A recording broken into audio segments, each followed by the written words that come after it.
Bonjour à tous et bienvenue pour cette nouvelle vidéo qui sera un point de lecture. À l'heure où je vous tourne cette vidéo, j'ai repris le travail depuis lundi, en télétravail bien entendu. Donc la semaine dernière j'étais en vacances, donc j'ai pu profiter de me reposer un petit peu et de bouquiner. Donc du coup je vais vous présenter tout ce que j'ai lu la semaine dernière et il y en a un certain nombre quand même, je crois que c'est pas moins de 5 quand même, donc c'est pas mal. Donc sans plus attendre, c'est parti, on y va. Donc, je commence avec Sacha de Martin Michaud, paru aux éditions Kennes, que j'ai obtenu sur la plateforme NetGalley. Alors, dans Sacha, on fait la connaissance de Sacha, donc, et Elias, qui l'accompagnent. On leur fait la connaissance dans une voiture. Ils sont sur le parking de l'aéroport de Montréal où ils attendent l'avion où se trouve la maman de Sacha. Donc voilà, on apprend petit à petit quand même qu'il se passe quand même quelque chose de bizarre. Ils sont un petit peu sur leur garde.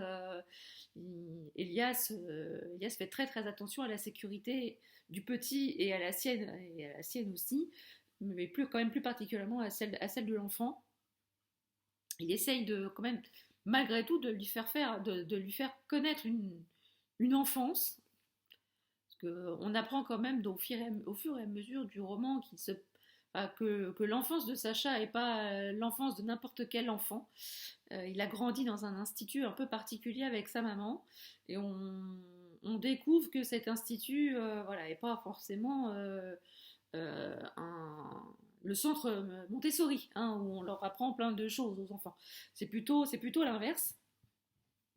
Et on découvre que le Sacha a été substitué de cet institut, et c'est pour ça que il se cache avec Elias, mais malgré tout, le point de rendez-vous est quand même cet aéroport pour rencontrer la maman, enfin pour récupérer la maman de Sacha. On s'aperçoit aussi que là où il vivait, là où Sacha et Elias vivaient, il y a eu un incendie.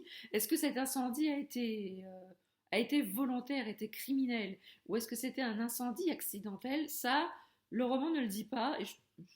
Enfin, est-ce que c'est fait exprès ou pas? Je pense que c'est quand même une piste qui aurait pu être creusée par l'auteur. Moi, je me suis pris d'affection assez rapidement pour cet enfant qui a beaucoup de potentiel. Je vais pas vous dire en quoi, parce que je vous laisse quand même découvrir ce personnage, mais il a énormément de potentiel et malgré cela, c'est quand même un enfant de 7 ans qui a des réflexions d'enfant de 7 ans et qui a des envies d'enfant de 7 ans. Et voilà, il ne souhaite qu'une chose, voilà, ils sont dans l'aéroport et ils passent à côté de ce qu'on appelle voilà, le relais, le point relais où on achète des journaux, des périodiques, voilà, des romans de poche pour passer le temps dans l'avion. Et le petit tombe en amour devant le premier tome des aventures du sorcier Harry Potter.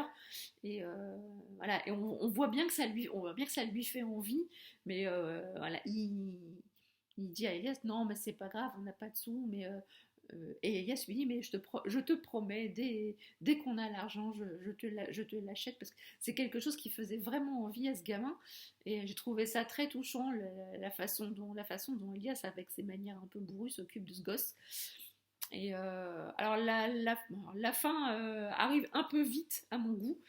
J'aurais aimé voilà, qu'on exploite un peu plus des pistes qui avaient été évoquées dans le roman. Je trouve que la fin arrive assez vite, un peu comme un cheveu sur la soupe, et un peu comme un coup près.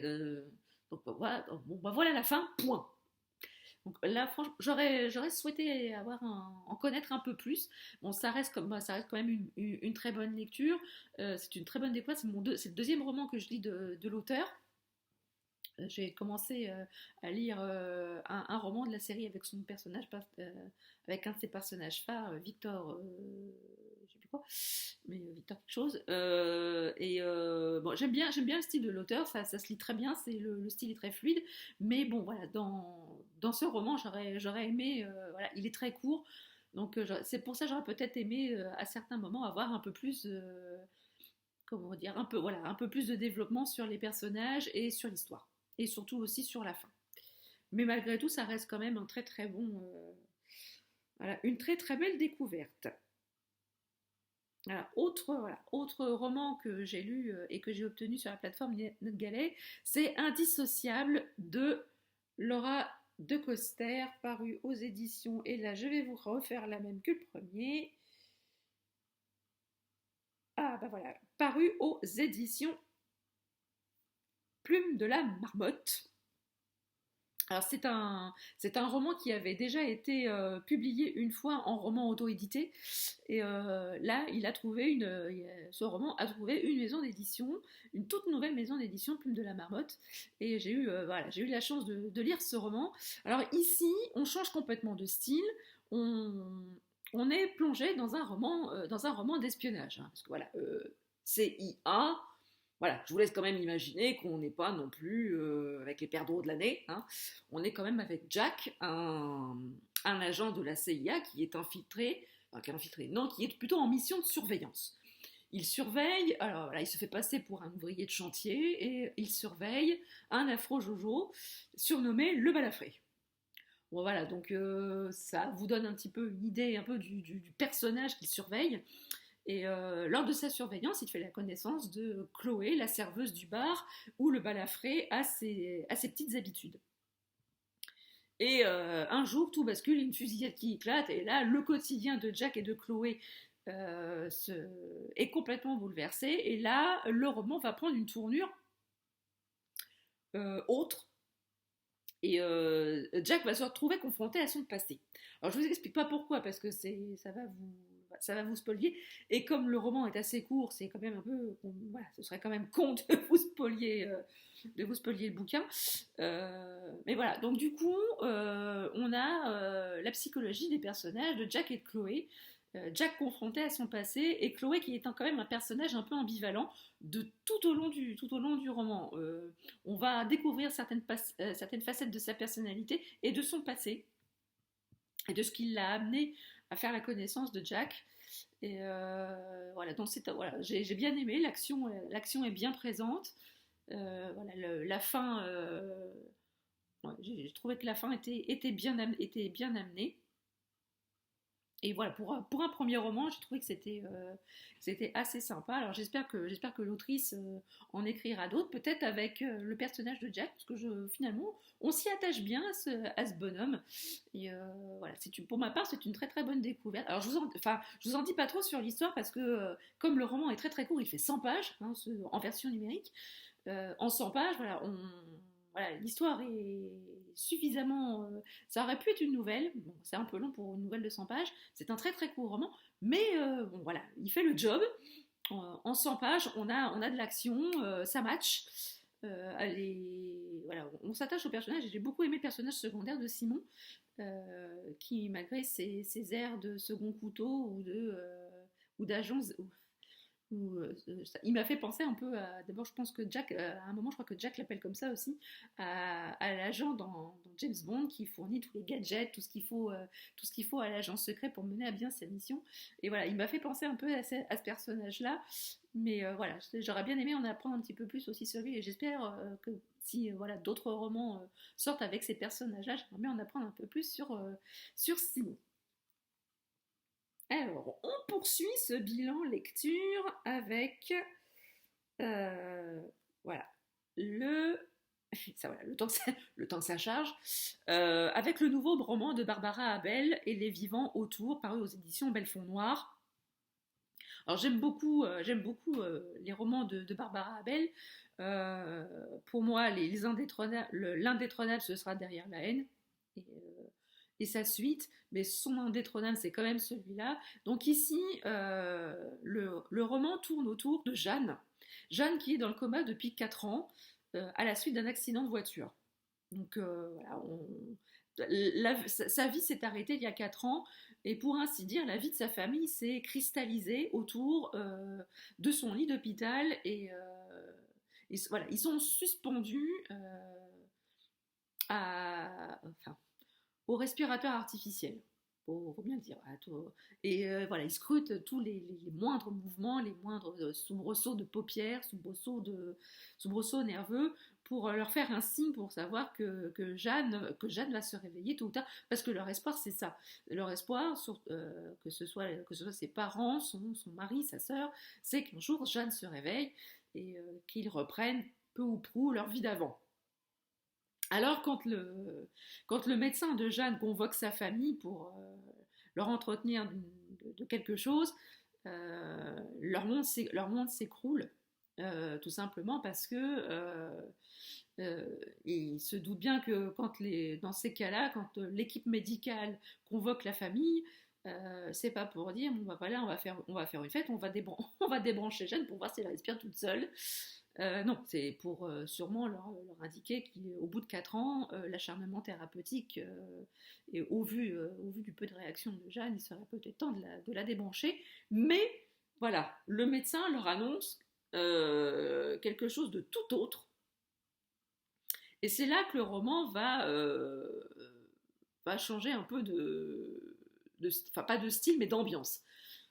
Au moins dans les romans de Barbara Abel, elle a quand même le chic pour créer des personnages à la personnalité très complexe, torturée, mais au bout d'un moment, on arrive quand même à s'attacher au moins au personnage principal. Bon, là, en l'occurrence, le personnage principal, Pionce, est sur un lit d'hôpital branché à une machine. Malgré tout, les autres personnages, les parents, la sœur, le mari de Jeanne, arrivent à nous dépeindre ce personnage, même si elle dort, même si elle n'a pas une part active quand même dans ce roman, on arrive quand même à avoir un portrait d'elle. Et bon, ce portrait, il a une face blanche, une face noire. Voilà, c'était pas, on ne va pas dire que c'était Dr Jekyll et Mr Hyde, mais bon, elle avait un sacré tempérament, la Jeanne, hein, quand même. Mais là, franchement, ce qui m'a dérangé dans cette histoire, c'est les personnages. Ils ont tous un côté mais pourri. Voilà, il y en a pas un pour rattraper l'autre. On se dit bon bah peut-être que, bah non, finalement, on arrive à voir peu ou prou que voilà, ils sont pas tous blancs, ils ont vraiment un côté un côté noir tout un chacun, et ils sont vraiment tous pourris jusqu'à la moelle, quoi. Il y en a vraiment pas un pour rattraper l'autre. Et franchement, je me suis attachée à aucun personnage, aucun. C'est vraiment la première fois que ça me fait ça dans les romans de Barbara Abel. Et bon, la fin, franchement, je m'attendais à une autre fin. L'autrice nous avait habitués à des fins un peu plus punchy, un peu plus percutantes. Et là, j'avoue que cette fin, elle m'a un peu déçue. Je l'ai trouvée un peu plate euh, par rapport à ce que l'autrice a l'habitude d'écrire. Alors, par contre, hein, voilà, le style est tout aussi addictif. Voilà, on est pris par l'histoire, mais bon, voilà, je me suis pas attachée au personnage et j'ai trouvé que la fin était un peu plate. Ça ne m'empêchera pas de continuer à lire cette autrice que j'adore, mais bon, voilà, pour moi, ce roman, c'est pas son meilleur. Si vous voulez, si vous connaissez pas l'autrice et que vous voulez commencer à la découvrir, je vous conseille très fortement Derrière la haine, qui à mon sens est son meilleur. Alors ensuite, voilà, j'ai entamé ma pile de confinement et je me suis enfin plongée dans Amstramgram de M.G. Harlich, publié aux éditions Les Escales Noires. Je me suis enfin plongée dedans. J'avais lu beaucoup de bonnes critiques sur ce roman et je me suis dit, bon bah allez, j'y vais. Parce que voilà, le personnage d'Ellen Grace est apparemment un personnage très fort dans cette série. Alors c'est le premier avec elle. Et j'avoue que le premier chapitre où on fait connaissance avec Ellen Grace, je ne m'attendais pas du tout à ça. J'ai été vachement surprise. Je me suis dit waouh, ça promet. Eh ben mon vieux, voilà, j'ai été assez surprise par ma première rencontre avec ce personnage, mais je me suis dit bon, allez, on va pas s'arrêter à cette première rencontre, on va pas avoir de préjugés, allons-y gaiement et continuons. Donc ici, dans cette histoire, on va rencontrer Ellen Grace et son équipe qui va enquêter sur des enlèvements.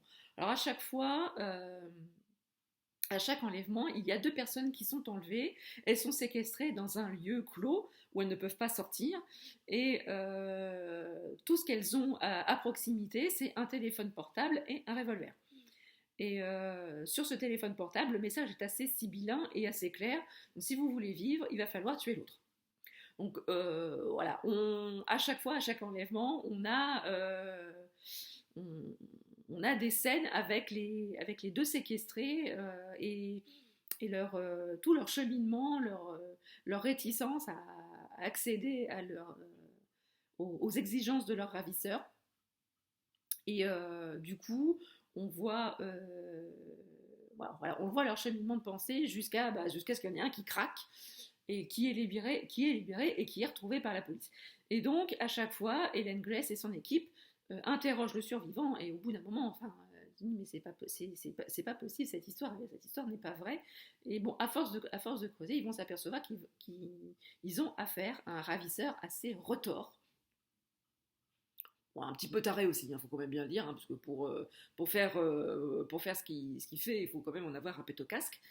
Et il en a un bon pet au casque. Et du coup, au fur et à mesure des enlèvements, ces enlèvements vont toucher de très près Helen Grace, notamment pour un, et elle va se lancer dans la bataille, elle va creuser, et ce qu'elle va découvrir, ça va la toucher quand même de près. Je vous en dis pas plus, mais voilà, j'ai beaucoup aimé ce personnage. Quand même, elle est, on peut pas dire qu'elle est badass, mais ouais, elle a un côté réfrigérant quand on la voit comme ça, enfin quand on la décrit. Voilà, elle est grande, elle a un regard bleu acier, voilà, elle est très froide. Et puis pour autant, c'est quelqu'un qui est très pro, qui fonce. Quand elle suit son instinct de flic, elle sait qu'elle est un bon flic et elle y va, quoi. Et, euh, et aussi, on sent quand même qu'elle a de l'affect pour son entourage, pour ses collaborateurs. Elle le montre, plus ou moins. Voilà, elle ne veut pas non plus tomber dans le pathos, c'est quand même elle la patronne, mais voilà, elle sait montrer quand même un peu d'affectif, même si elle se retranche assez vite vers ce côté assez professionnel, assez froid. J'ai beaucoup aimé ce personnage, j'ai beaucoup aimé la plume de M.J. Erlich. Ça m'a donné très très envie de continuer la suite, d'ailleurs, que je me suis procuré. Je me suis procuré la suite directe. C'est Il court le furet, que je vais pas tarder à lire. Mais en tout cas, si vous voulez un personnage de femme forte, un personnage de flic fort, euh, plongez, je vous encourage vraiment à découvrir cette série de M.J. Erlich, parce que pour moi bon, je veux dire que c'est une révélation, mais c'est une réelle découverte, et j'ai vraiment très très envie de découvrir la suite. Et enfin, le petit dernier de ce point lecture, ce sera Nevermore, le tome 2, le Wanderer, la mission de Morrigan Grau de Jessica Townsend, paru aux éditions Pocket Jeunesse, que j'ai lu dans le cadre du mois de la fantasy. C'est le premier roman que j'ai lu dans le cadre de ce challenge, et je suis super contente de l'avoir lu. Parce que voilà, on dit souvent dans les séries, le tome 2 souffre du syndrome du tome 2. Voilà, j'enfonce les portes ouvertes, mais bon, j'aime bien de temps en temps, c'est facile. C'est facile et ça fait pas mal. Voilà, généralement, quand on a adoré le tome 1, on a beaucoup d'attentes sur le tome 2, et généralement, on est déçu parce que le tome 2 est un peu moins bon. Là, en l'occurrence, voilà, pour ma part, j'ai pas trouvé que ce tome 2 souffrait de ce fameux syndrome.